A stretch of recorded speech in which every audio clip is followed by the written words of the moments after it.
Hello, Simon Miller here. It is Monday, so you are indeed about to watch Miller's Musings, a weekly blog about mental health, anxiety, life, depression, happiness, sadness, good things, bad things, all kind of things that we should be talking about more. And I understand why we don't. It's difficult to talk about this stuff.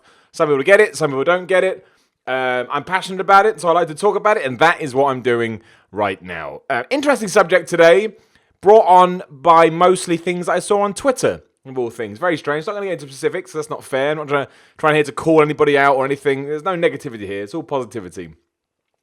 And it doesn't really tie into anything. I didn't see one thing and thought, oh, that means this. But it led to other thoughts. Specifically, as you may have seen from the title, this idea. I think I always say this, but I think we have talked about this before. But I wanted to focus on it. Put a spotlight on it. Everybody I know, and I'll include myself in this, I feel at one time or another, if not daily, it's kind of like imposter syndrome, right? If you don't know what imposter syndrome is, it's when you start getting some kind of success, or you're doing a good job or whatever, and you start thinking to yourself, am I tricking my way? How is it me that's doing this? Because you feel like an imposter. You think it must be someone else doing this. Why do I deserve this success? Or why are people telling me I'm a good job? Or am I doing a good job? And so on and so forth. That's a very basic explanation of it. And that kind of ties into this idea that we as human beings or individuals need something special. I don't like, that's not the right word, but I use it. Something special or an affectation of some kind or a measure of success or whatever it is that you seek and that you crave to then feel happy or to get to the promised land or to get to this magical place where everything's going to be okay. Now, I think, I'm not the first person to say this. I certainly won't be the last. That place doesn't exist. And the example we always give for that is that you can be a super successful actor, musician, you can achieve fame, have loads of money, a wife and kids, and you still hear about those people struggling. And it's not the same for everybody. I'm sure some people get there, and it's the opposite. They feel like, I'm satisfied now. But it goes to show that sometimes focusing too much on a goal, it's good to have goals, really important. Really, I'm a goal-orientated man. I'll never change that. But it's also good to not overly focus on those goals, or at least make those goals the be-all and end-all, because if you get there and realize, oh man, that was a mistake, it's going to be even worse. And a lot of us do that. And I think what it really ties into is the difficulty we have in saying to ourselves, you know what, I'm enough. It doesn't matter what my friends think or my family think. It does, but mentally. All that matters is that I think I'm enough. And I don't know anybody that thinks that. I really don't, because if everybody thought that all of the time, we wouldn't have doubts, we wouldn't have worries, we wouldn't go have ups and downs and all that kind of stuff. But really, when you think about it, you are all that matters. And I say that, I've said that before, but I don't mean that in a selfish way. I mean it more in a, you can only control you. So you can go out of your way and you can try and be selfless and you can try and be charitable and, do all these things that you should do because it makes you a good person, plus it's a good thing to do. And then you get your own sort of, there's a feedback loop. You do something good and you get the good back. But you are all that matters in your own world because it's your perspective, your life, The thing, it sounds all crazy and weird, like I'm an 8-year-old boy. But even if sometimes when you take a step back and think, the way that I see even this camera right now, if I somehow put my brain in your body or my eyes in your body or whatever, or my eyes more than my brain, it would probably look a little bit different. And that would blow I'd be like, what the hell? How is this the case? I've only ever seen this thing that one way. And that's what I mean about saying that you're all that matters. Which is why, no matter what anybody is doing, as long as you don't do anything bad, or illegal, if you're a murderer, then that's a whole different kettle of fish. But if you're just going through your day-to-day and you're doing, not necessarily even if you want to do, you're doing a job, maybe not even happy with your job and you want to change it, but still, you're enough. It sounds so silly and it sounds so quaint and almost stupid to say, but everybody is enough. Because there is no right or wrong, there's no... again, something that somebody was talking to me the other day. They're in their mid-30s and they said to me, I'm not married, I don't own my house, and I don't have kids. And I feel like I'm lagging behind. I said, lagging behind what? That was that guy in his face. He was like, I don't want to talk about this. But what are you lagging behind? What are you lagging behind? The fact that a percentage of people do have that doesn't mean they're happy. I think that's what it ties into. I think this whole, you are enough thing ties into, because some people do go, I'm in my 30s, don't have a kid, not married, blah, blah, blah. So what? There's no one path for everybody. There's no one direction. If that was the case, how boring would life be? If that was the case, you wouldn't get success stories. The one that always pops into my mind is Ricky Gervais. I'm just focusing on his career here. I don't think he really found, we'll call fame, but fame's not really what I'm looking for here, but whatever you want to call that, he didn't really find it until his mid to late 30s. I think The Office was on when he was in his late 30s. I knew he just done before that, but that was his big break, we'll call it. And maybe if he had followed whatever this, stereotypical path was, he wouldn't have reached that. And clearly, if you listen to him, that is what he wanted, doesn't want kids, blah, blah, blah. Anyway, my point is, if we all followed the same thing, it would be rubbish because you'd already know.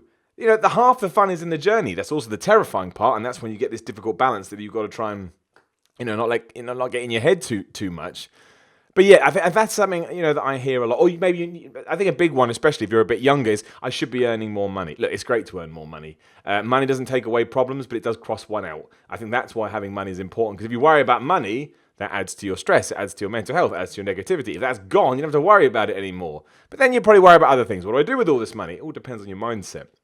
Yeah, but the thing I was really, really thinking about was this sort of magical list, this tick box list that we should all be aiming for. And I think when you put that kind of pressure on yourself, it is going to make life a little bit harder. And again, we all do it. So there's nothing wrong with doing it. Don't get me wrong. But yeah, when I was hearing that, I was just like, I don't think that we should live like, or at least we should be aware of it. You can live that way, but you should be aware of it so that when it does get a bit too overwhelming, you can be a bit like, well, I get what I'm doing here. And maybe you do want those things as well. And that's the other thing. Maybe you do want to be married and blah, blah, blah. But you'll get there. And everybody will get there. And if you don't, maybe it opens a door that you never even thought would open. You're like, well, thank goodness that didn't happen. And that's what I mean about you. You don't need all these things. You don't need all these external things. I get, family and kids are a little bit different because they can bring in emotional support and emotional, whatever, you know what I mean? That can actually change the way that you see things. So that's different from jobs or other more materialistic ideas, but it all depends on the person, right? So, we could have person A here who thinks a job is just as important as person B who's all about family. So I don't really think you can mix them up too much. But yeah, and when my friend said that to me, it really made me think that you don't need anything really. I need food and money, but I just mean from an emotional. That's not true at all. That's not what I'm trying to say. But I mean to make you a good person, or to make you a worthwhile person, or to make you whatever word you want to use. You don't need anything because, and this, I get how stupid this sounds. You're like, really, Simon? You're saying this in 2018? But I am, because you are important because you're here. Do you know what I mean? Like, you exist. And as long as you can try and do all the stupid things that, Instagram posts say and enjoy the moment and live in the moment and not get too worried, then, it's all good. I don't want to get too morbid, but, we're all going in the same direction.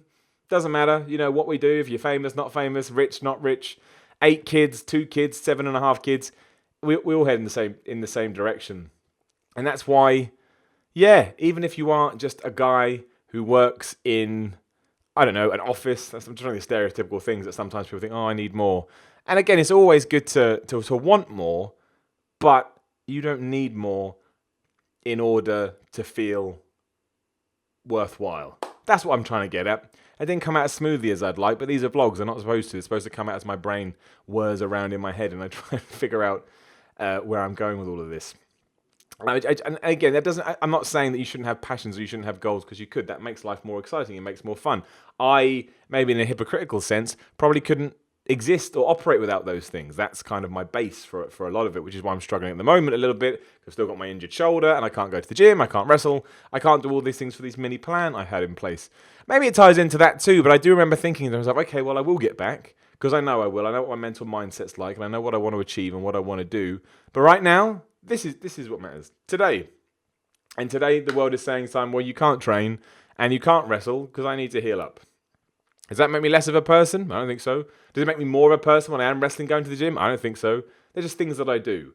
And it does affect my self-worth, as it would everybody, because they're things I'm passionate about, but it shouldn't. And that's why, if you do have these moments where, you're down and you feel like, a loser or a waste of space, you're not. You decide that. You decide it. Nobody else does. Even if you've got no money, you live in a crappy house and you've got nothing, you're still not a loser. You're just you. And you is great. And I understand it sounds like a kid's show. It sounds like the end of a My Little Ponies episode, like a PSA when, I don't know the names of My Little Ponies. But when 2 come up and they just start having a chat and they'll turn to the camera and go, you're enough. But you know what? There's a good message in there. Public service announcements are ridiculous, but they exist for a reason. A lot of them are like, don't do drugs, they're bad. But the whole context is better. I think sometimes we look for answers. Well, here we go. This is the best one, but it's true. We look for answers, and the answer is right there in the mirror, looking back at you. I can see myself in the camera there. That's the answer. Doesn't help much. It's not like you're going to hear that and go, "Oh, I'm fine."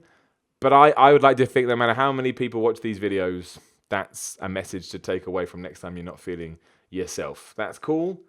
but you don't need anything to fix it. You should talk to people. I don't mean that if you need medical help, you should absolutely seek medical help, but I mean on a more superficial level. You are already there. You just need to find a way to get that. And maybe the way to get that is through talking to a counsellor or going to your doctor or going on some kind of medication. No shame in that either. Again, classic. You break your leg, everybody's cool with that because they can see the broken leg. You break your brain, people don't get it as much because they can't see it. And it sounds crazy. Oh, they're crazy. Not really. Life's hard. Sometimes life beats you down. I just noticed we've gone past 10 minutes. That was a big ramble, that one. But I quite liked it. I'm quite proud of it. Miller's Musings. I always say, please do share this if you can. Put it on, I don't know, wherever the internet would be acceptable for something like this. Or show it to your friends. I really would like to get these out to as many people as possible because that's what it's all about. And every person that sends me a message saying that this helped them in some way, a bit selfish, makes me happy. But that was the point of them. So it's good to hear. Anyway, like, share, subscribe, comment, all that nonsense. Please check out my other videos. They're more silly and fun, but it's good to pimp them as well. And I will see you. Well, I see you next Monday. I won't. Next Monday's bank holiday. I'm away, but I'll see you next Tuesday instead.